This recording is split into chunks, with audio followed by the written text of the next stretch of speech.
বিসমিল্লাহির রহমানির রহিম। আমি মরহুমা বেগম খালেদা জিয়ার বড় সন্তান তারেক রহমান।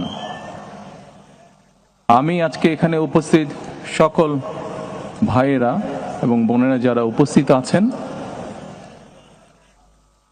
মরহুমা বেগম খালেদা জিয়া জীবিত থাকাকালীন অবস্থায় যদি আপনাদের কারো কাছ থেকে কোনো ঋণ নিয়ে থাকেন, দয়া করে আমার সাথে যোগাযোগ করবেন, আমি সেটি পরিশোধের ব্যবস্থা করব ইনশাআল্লাহ।